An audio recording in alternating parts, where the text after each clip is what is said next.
At 9:33 on the morning of April 18, 1943, the jungles of Bougainville were steaming under the crushing weight of tropical heat. It was a green, tangled hell where the humidity felt like a wet wool blanket draped tightly across your face. High above the thick canopy, the sky was a perfect, piercing blue, empty except for a few lazy clouds drifting in the distance. The island lay in an eerie silence, the kind of silence that usually settles in just before a violent thunderstorm breaks. But the thunder racing toward Bougainville that morning wasn't born of weather. It was coming from 32 engines screaming just 50 feet above the ocean waves, hunting a single man. This wasn't a patrol. It wasn't a skirmish. It was an assassination. The United States Army Air Forces had launched 16 fighters on what was essentially a suicide run across 400 miles of open ocean. On paper, the mission sounded insane. They weren't searching for a fleet. They weren't targeting a base. They were hunting a wristwatch. The target was a man so obsessively punctual that you could set your clock by his movements. If the Americans arrived even 60 seconds late, he would disappear into the vast Pacific, and the war might drag on for another 10 bloody years. The man in the crosshairs was Isoroku Yamamoto. He was the commander-in-chief of the combined fleet, the strategic mastermind of the Japanese Navy, and the architect of the attack on Pearl Harbor. To the Japanese people, he was invincible, a modern samurai who moved fleets across the Pacific like a grandmaster sliding chess pieces across a board. To the Americans, he was the devil himself. He was the reason battleships lay crippled in the mud at Pearl Harbor. He was the reason thousands of young men would never come home. For 16 months, Yamamoto had been a ghost, secure in his headquarters, far behind the front lines, untouchable. But even ghosts make mistakes. On April 13th, American radio operators in Hawaii intercepted a burst of coded Japanese traffic. It was a dense, complex stream of numbers that normally would have taken days to unravel. But this time, the codebreakers got lucky.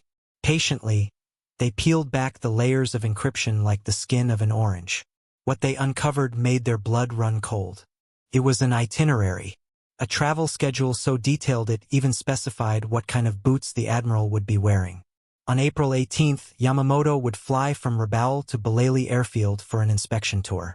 The message listed the exact number of escort fighters.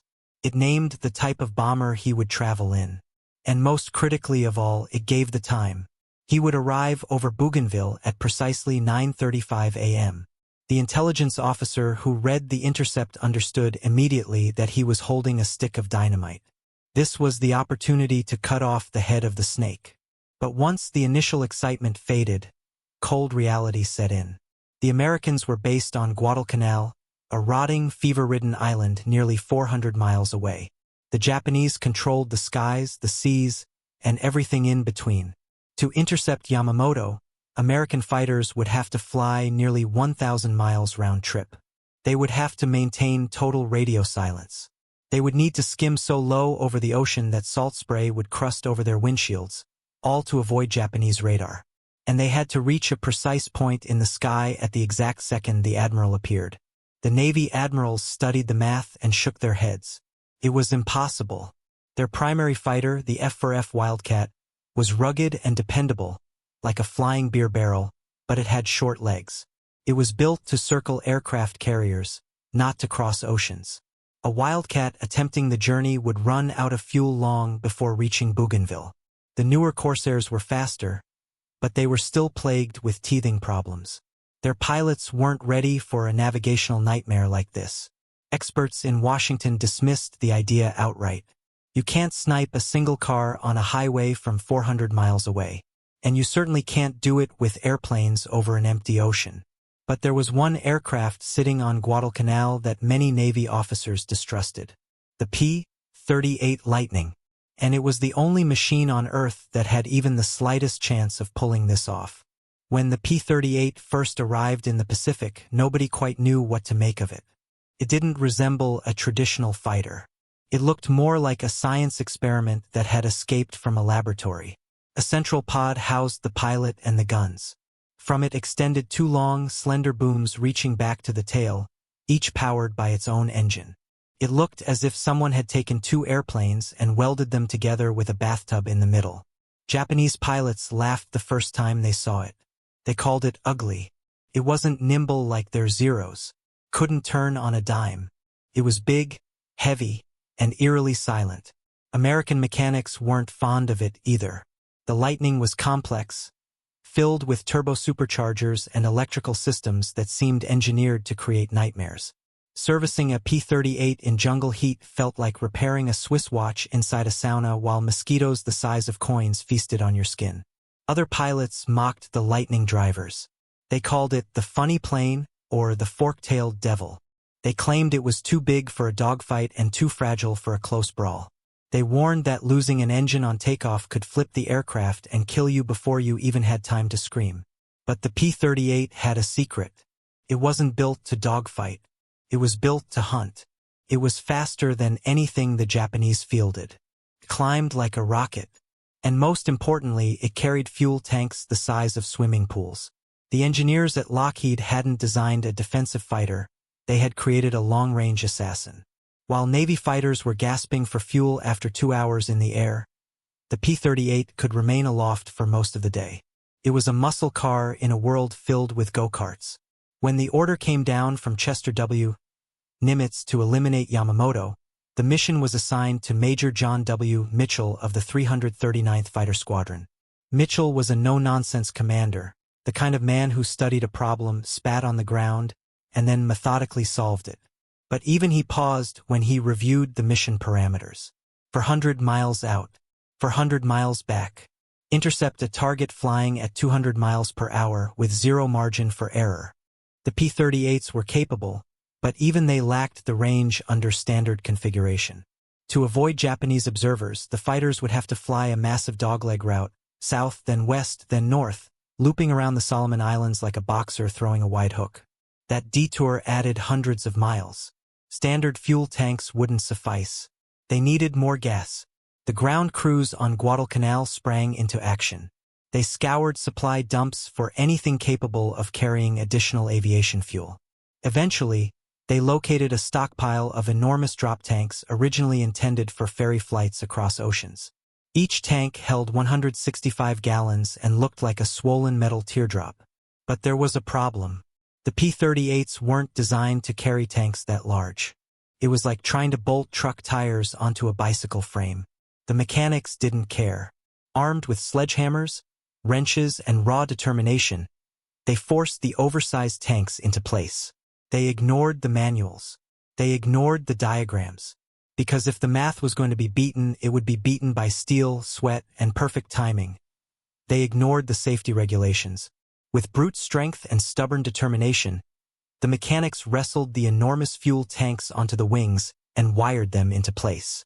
When they finally stepped back, the sleek, elegant lines of the P-38 were gone. The fighters looked bloated and awkward, sagging low under the crushing weight of fuel. They resembled pregnant ducks more than precision war machines. The pilots walked out to inspect their aircraft in silence. They kicked the tires.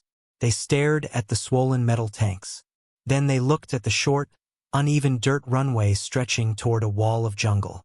Taking off with that much weight in tropical heat bordered on suicide. If an engine coughed, if a tire burst, if a crosswind caught a wing at the wrong moment, the aircraft would erupt into a fireball before clearing the trees. The experts had warned them. The landing gear would collapse. The wings might snap. The strain was too great. Major John W.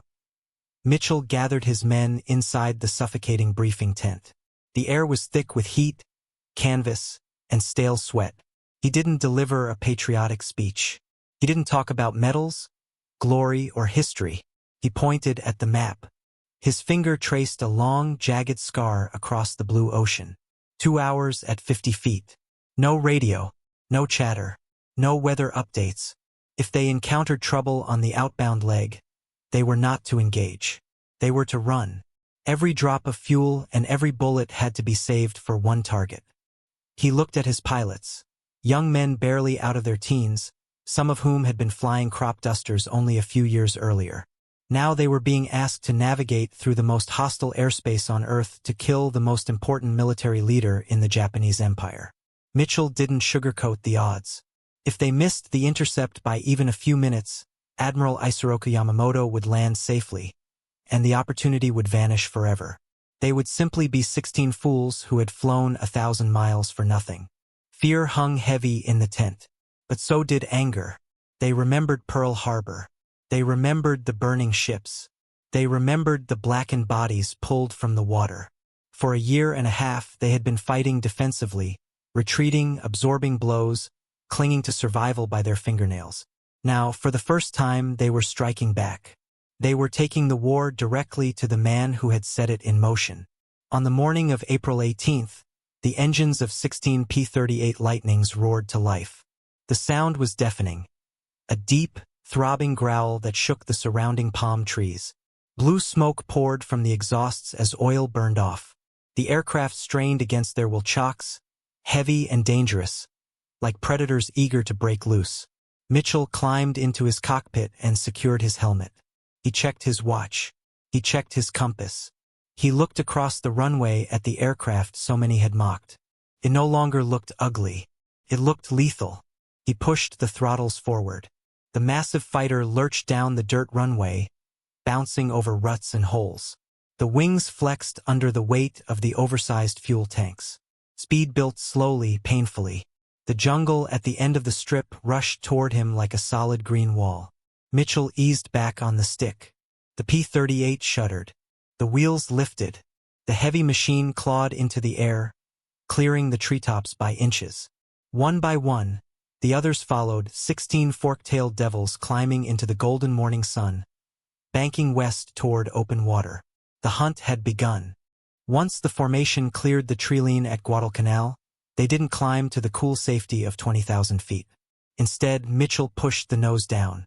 The fighters descended until they skimmed just 50 feet above the whitecaps of the Pacific Ocean.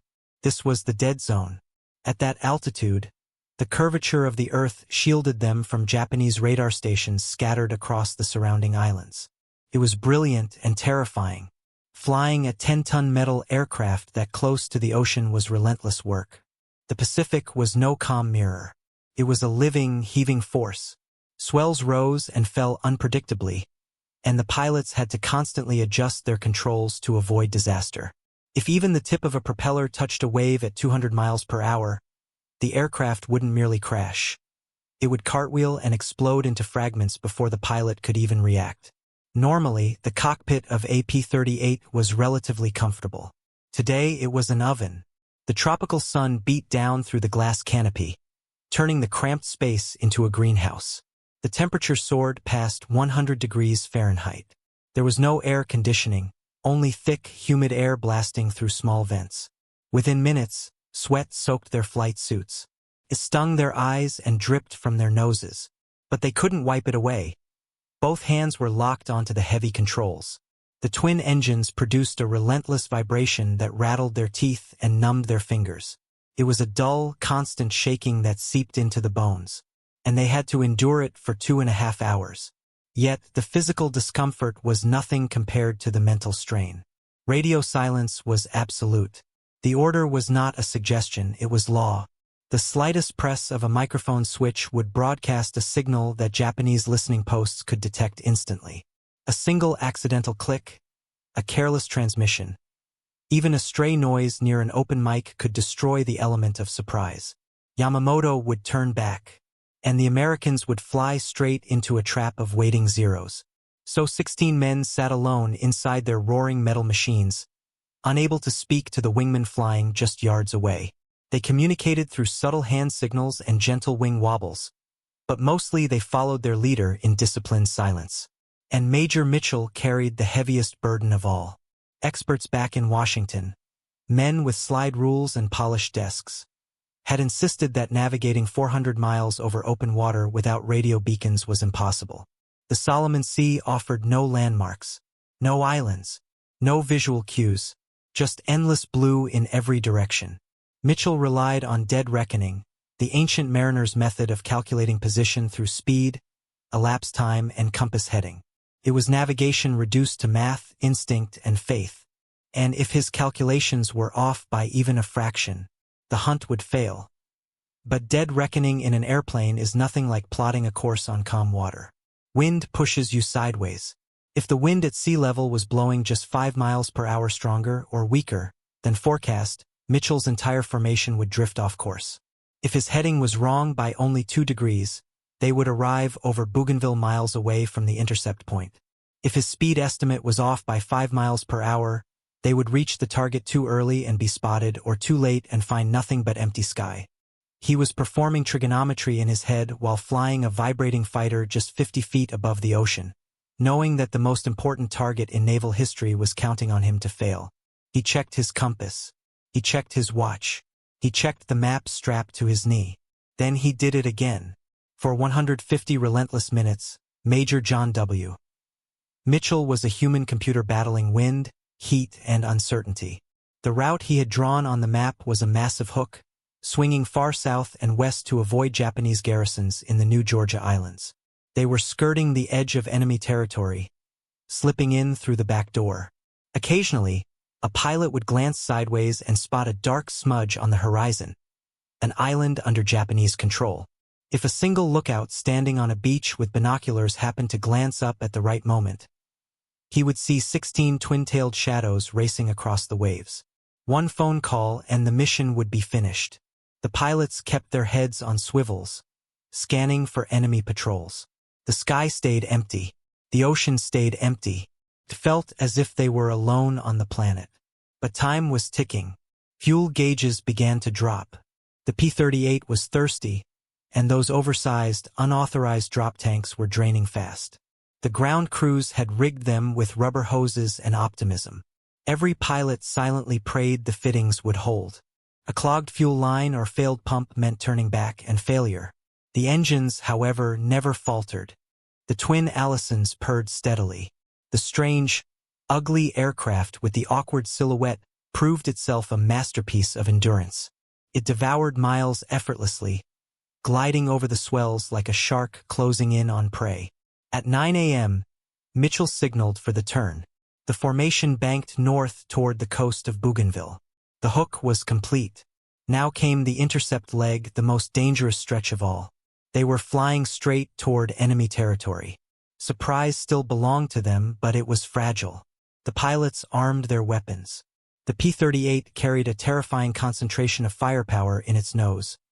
4.50 caliber machine guns and one 20mm cannon. Unlike wing-mounted guns that required bullet convergence at a certain range, the Lightning's weapons were clustered directly in front of the pilot. It didn't spray bullets in a scattered pattern. It fired a solid stream of concentrated lead. If you could see it in your gun sight, you could destroy it. At 9:30 a.m., the coastline of Bougainville appeared through the haze, a dark green wall rising from the blue sea.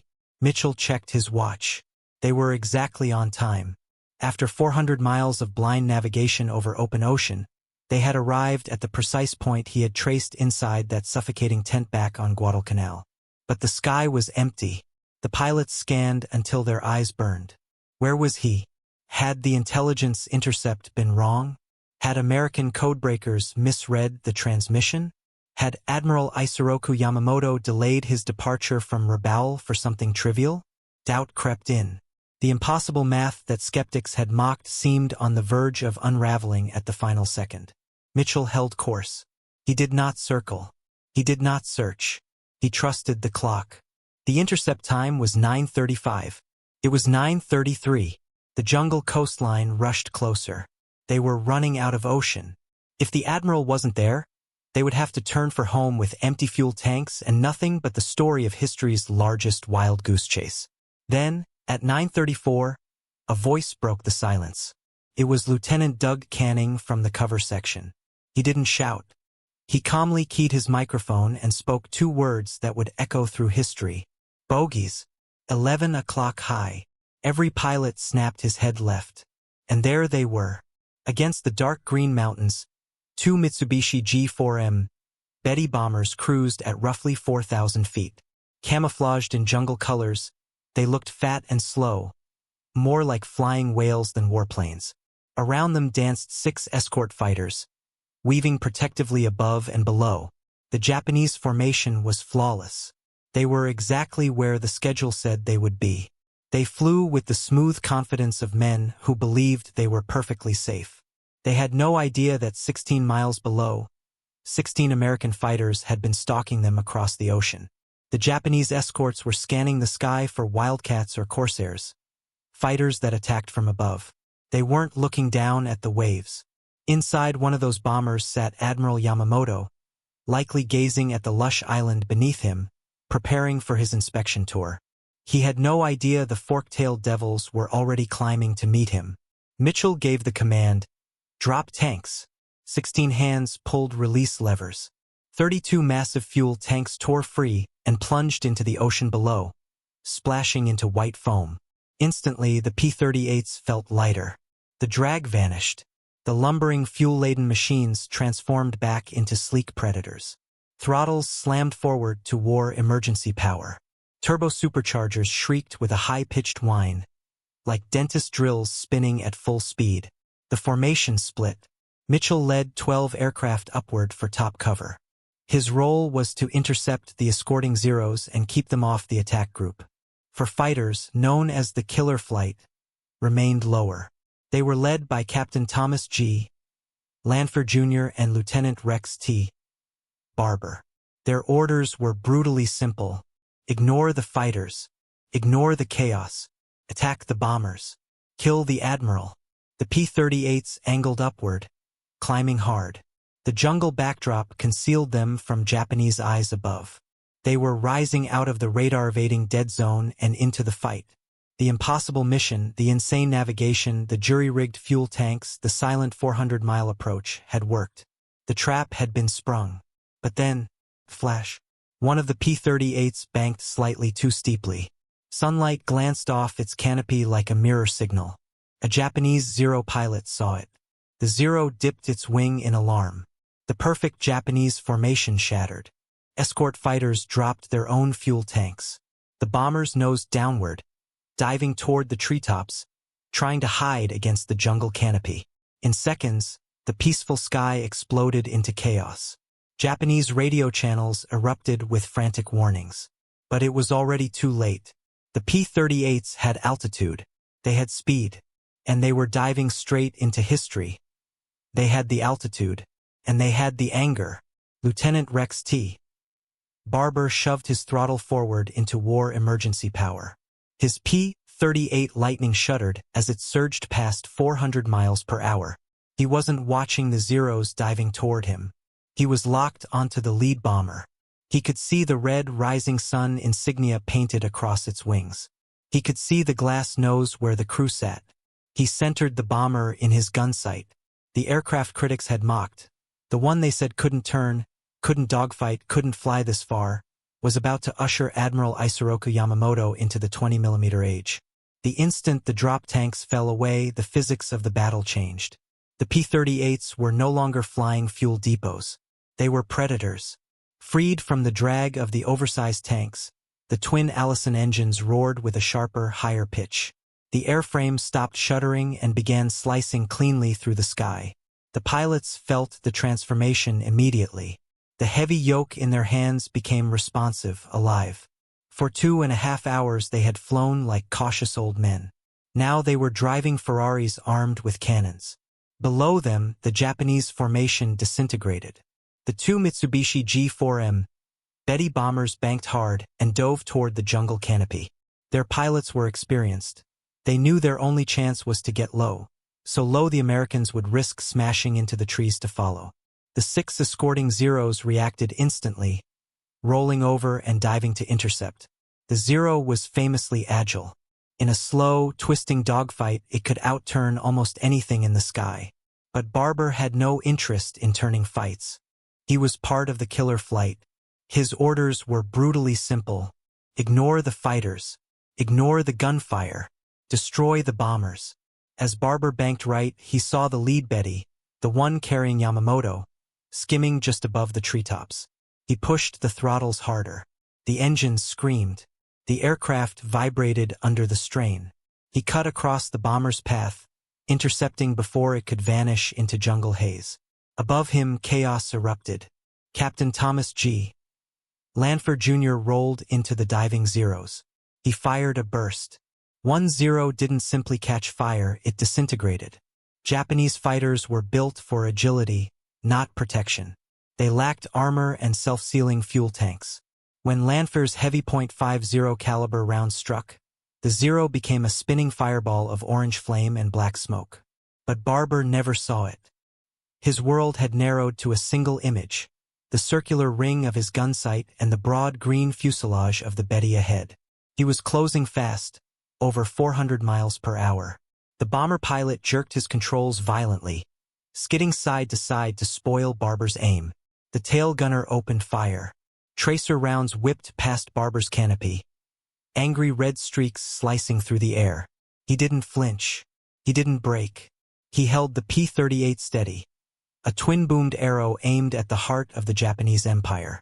This was the moment the Lightning had been built for. Unlike fighters such as the Mustang or the Wildcat, whose guns were mounted in the wings and required bullet convergence at a specific range, the P-38's entire arsenal sat in its nose, 4.50 caliber machine guns and one 20mm cannon aligned along the centerline. There was no convergence problem. It fired a solid stream straight ahead, like a fire hose of steel.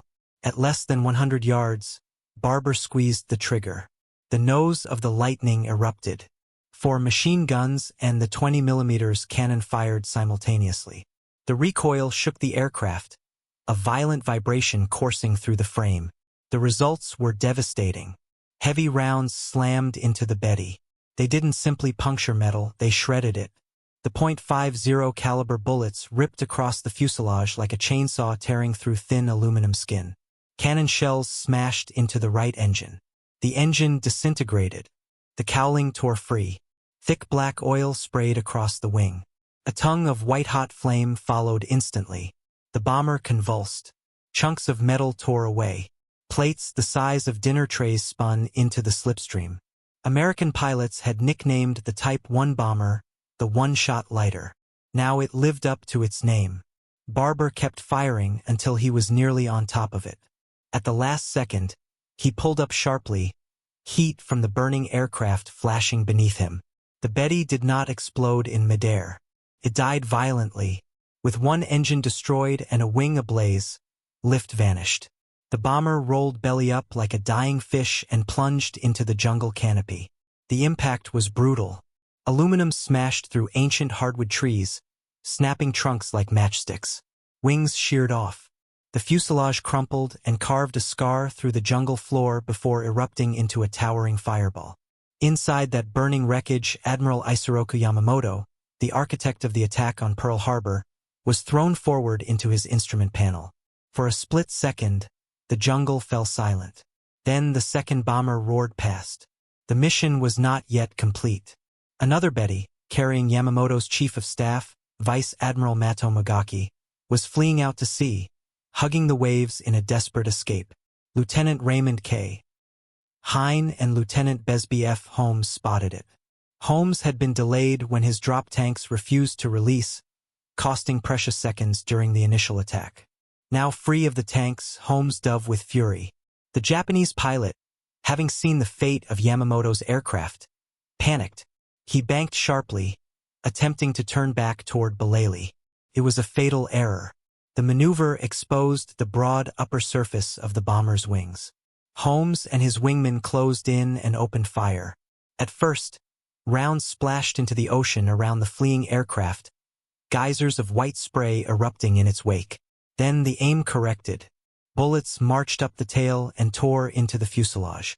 Smoke began to pour from the engines.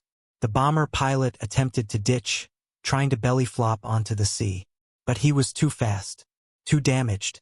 The Betty slammed into the ocean at roughly 150 miles per hour. One wingtip caught a wave. The aircraft cartwheeled violently across the water, breaking apart in a spray of foam, fuel, and twisted aluminum. The assassination was complete. 400 miles from home, over enemy territory, the impossible mission had succeeded. The fork-tailed devils had struck. The fuselage snapped in half, and the ocean swallowed it whole. High above, Major Mitchell watched the destruction with grim satisfaction, but also with a growing sense of dread. The sky was filling with zeros. The element of surprise was gone. The hornet's nest had been kicked, and now the hornets were furious. Dozens of Japanese fighters were swarming into the area, scrambling from the nearby airfield at Kahili. The American pilots were badly outnumbered, and worse, they were running on fumes. The brutal combat had burned through their fuel at a terrifying rate. They couldn't stay and fight. They had to run. This was where the ugly twin-tailed P-38 shone again. A Zero could outturn a P-38, but it couldn't catch one in a climb. Mitchell's voice cracked over the radio, breaking the silence. "Get home. Go. Go." The P-38s shoved their throttles forward and pulled back on the sticks. They rocketed upward in a steep climb. The Zeros tried to follow, engines straining and propellers clawing desperately at the air. But the Lightning had two turbo-supercharged engines. It had raw, brutal power. The Americans simply powered away, leaving frustrated Japanese pilots circling the burning pillars of smoke rising from the jungle below. But the escape wasn't clean. Lieutenant Hine, whose engine had been hit during the attack on the second bomber, was trailing smoke. He was losing power fast. The formation watched helplessly as he began to fall behind. There was nothing they could do. They were nearly 400 miles from home with barely enough fuel to keep their own propellers turning. Hine faded into the distance, a lonely speck against the vast blue ocean. He never made it back to Guadalcanal. The jungle and the sea claimed him. It was the price paid for the Admiral's head. For the survivors, the flight home was a different kind of torture. As the adrenaline drained from their bodies, their hands began to shake. The euphoria of the kill was replaced by the crushing anxiety of the fuel gauges. The needles hovered near empty. Every pilot was doing the math again and again. How many gallons left? How many miles to go? They leaned out the fuel mixture, starving their engines down to the bare minimum needed to stay airborne. This time they climbed to 20,000 feet to catch the tailwinds and squeeze out every possible mile. The silence returned to the cockpits, but it was heavier now. They had done the impossible. They had flown to the enemy's doorstep, kicked in the door, and killed the king. But they still had to land. Hours later, when Guadalcanal finally appeared on the horizon, it looked like the most beautiful place on Earth. Yet for some, the engines were already coughing vapor lock, fuel starvation. They were gliding in on prayers and momentum. When Mitchell's wheels touched the dirt runway at Henderson Field, his engines sputtered and died before he could even taxi to the revetment. He had landed on fumes, literally seconds from flameout. Ground crews came running, cheering and waving their hats. They had counted the planes leaving and counted them returning. They saw the empty slot where Hine should have been. But they also saw the way the pilots walked as they climbed down from the wings. They didn't walk like exhausted men. They walked like giants. Mitchell stepped down and looked at his plane. It was coated in oil, soot, and salt spray. The fork-tailed devil looked tired. It had been pushed beyond every design limit, flown farther than any fighter should go, carrying a load that should have broken its wings, and yet it had brought them home. A mechanic ran up to Rex Barber's plane and pointed at the nose. Jagged holes marked the metal shrapnel from the exploding bomber. Barber had been that close. The debriefing was chaotic. Every pilot talked at once, using their hands to reenact the dogfight. "I hit him here. He rolled left. The wings snapped off." But the intelligence officer wanted only one answer. He looked at Mitchell. "Did you get him?" Mitchell didn't smile. He simply nodded. "We got the target." Back in the jungle of Bougainville, the fires were dying down. Japanese rescue parties hacked their way through thick vines, desperate for survivors. They found the wreckage of the Betty bomber smoldering in a clearing it had carved for itself. And there, still strapped into his seat, thrown clear of the fuselage, they found Admiral Isoroku Yamamoto. He was upright. His white-gloved hand rested on the hilt of his samurai sword. He looked peaceful, as if in meditation. But it was an illusion.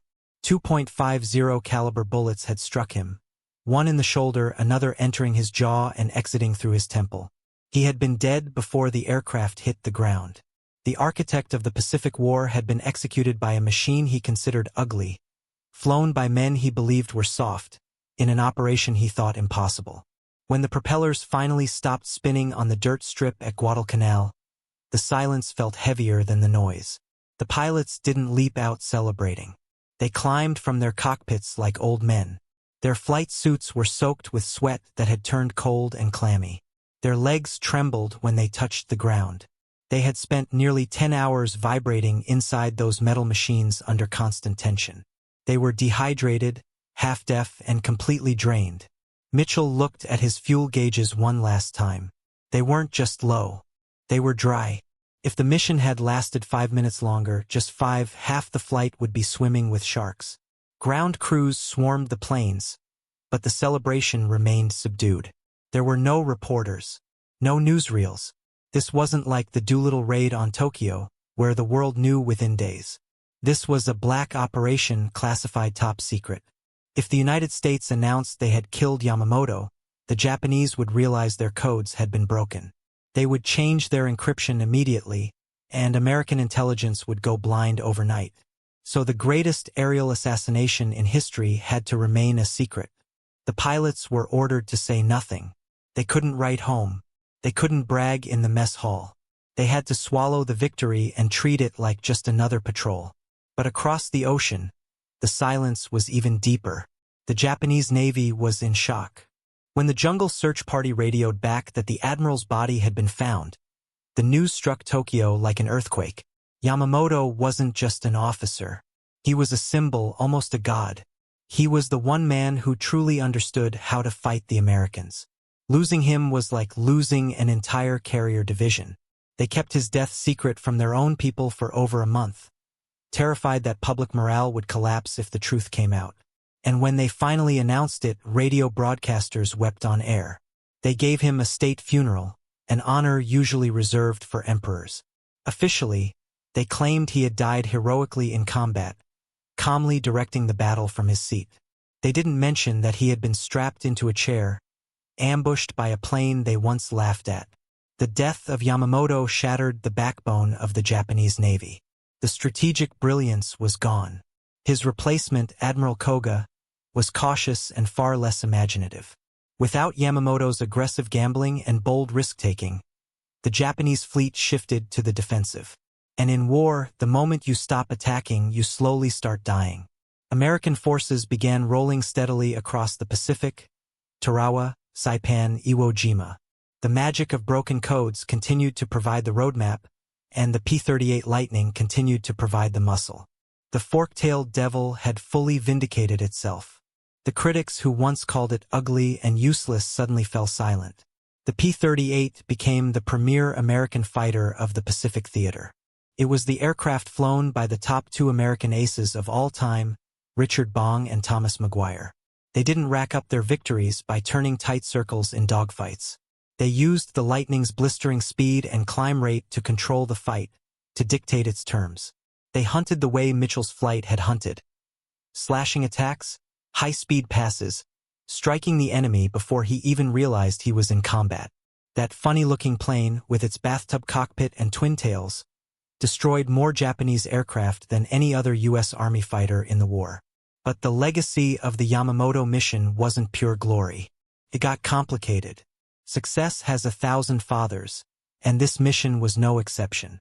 For decades, a bitter feud simmered between Rex Barber and Thomas Lanphier over who had actually fired the fatal shots. Lanphier claimed credit early, writing articles and giving interviews saying he had blown the wing off Yamamoto's bomber. Barber, the quiet, steady man from Oregon, insisted he was the one who poured fire directly into the fuselage. The Air Force went back and forth for years, splitting the credit, revising it, then splitting it again. It became an ugly political dogfight that lasted until both men were gone. Eventually, the evidence spoke. When investigators later examined the wreckage in the jungle, still there today, rusting beneath vines and heavy rain, they studied the bullet trajectories. The angles matched Barber's attack run. While Lanphier was engaged with the escorting Zeros, Barber had stayed locked on the target, flying through debris and flames to make absolutely certain the job was finished. In the end, it was the quiet professional, not the one chasing headlines who had delivered the fatal blow. Today, if you walk through a museum, you might pass a P-38 Lightning without giving it a second glance. It doesn't have the sleek curves of a Mustang or the rugged mystique of a Corsair. It still looks unusual, almost awkward, like something out of a 1930s science fiction comic. But you should stop and really look at it. Look at those twin booms, that massive central wing, that purposeful industrial design. Imagine it painted in dull olive drab, streaked with oil, vibrating violently 50 feet above the Pacific waves. This was the machine that did the impossible. It proved that modern engineering could overcome the myth of the invincible samurai spirit. Proved that in modern war, bravery alone isn't enough. It's about logistics. It's about range. It's about horsepower and fuel capacity. The Japanese had Bushido. The Americans had a twin-engine monster with fuel tanks large enough to cross an ocean. The mission to kill Yamamoto was the ultimate gamble. It relied on a decrypted radio message, a perfectly synchronized timeline, and an aircraft many believed shouldn't even work. If Mitchell had arrived 1 minute late, if Barber's guns had jammed, if the external drop tanks had failed to release, the war in the Pacific might have stretched into 1946 or 1947. The atomic bombs might have fallen on different cities. Millions more might have died. But the math held, the mechanics held, and the men held. The wreck of Yamamoto's bomber still lies in the jungle of Bougainville. It has been scavenged by souvenir hunters, rusted by tropical rain, and swallowed by banyan roots. Yet the seat where the Admiral died remains. It stands as a grim monument to the reach of American air power, a reminder that distance is no sanctuary. John Mitchell, Rex Barber, and the rest of the flight never saw themselves as assassins. They were soldiers carrying out orders. After the war, they returned to ordinary lives. Mitchell became a test pilot. Barber went back to Oregon and sold insurance. They didn't boast in bars. They didn't build careers on their fame. They simply knew that on one hot Sunday morning in April, they had changed the course of history. We tell stories like this not to glorify killing, but to remember competence. We remember the mechanics who stayed up all night rigging fuel lines with baling wire. We remember the intelligence officers who cracked a code thought unbreakable. And we remember the pilots who sat for hours in hot, vibrating cockpits, waiting for a single violent moment that would decide everything. They deserve to be remembered, because they are part of the reason the world turned out the way it did. If the story of the fork-tailed devil and the impossible hunt moved you, take a moment to show your support. It tells the system that history matters, that the stories of machines and the men who flew them still have value. And if you haven't already, subscribe and turn on notifications. There are countless forgotten moments like this, moments where the underdog, the mock design, or the underestimated soldier stood up and struck back. Leave a comment below. Tell us if someone in your family flew in the Pacific. Tell us if you've ever seen a P-38 in person. You are the reason these stories stay alive. Thank you for watching, and thank you for helping ensure that the roar of the lightning never fades into silence.